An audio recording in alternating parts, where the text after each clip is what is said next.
काल पुन्हा एकदा पुण्यामध्ये शरद पवार, अजित पवार आणि जयंत पाटील यांची हे एकाच ठिकाणी एका बैठकीला उपस्थित होते आणि शुगर मिलच्या कामाच्या संदर्भात, आणि त्यामधून पुन्हा एकदा चर्चा सुरू झालेली आहे की ते एकत्रित येणार.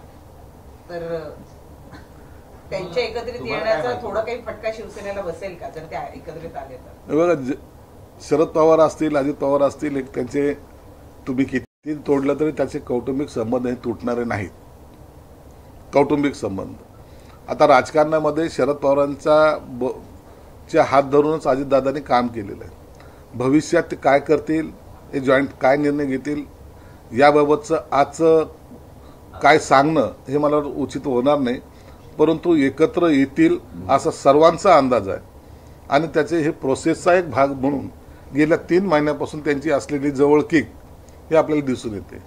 म्हणून शरद पवार साहेब म्हणतात मला काही माहितीच नाही, किंवा सुप्रियाताई काहीतरी दुसरंच बोलते, रोहित पवार तिसरंच काहीतरी बोलतो, आणि हे सगळे जे वक्तव्य पाहिले मला वाटतं हे जवळ येण्याचा एक संकेत ते देत आहेत. स्थानिक स्वराज्य संस्थांच्या निवडणुका तोंडावर आहेत, अशा वेळी प्रत्येक पक्ष आपापला पक्ष मोठा व्हावा यासाठी प्रयत्न करतोय. महायुतीमध्ये तुम्ही निवडून आलेले आमदार आहात आणि तुमच्या विरोधामध्ये जे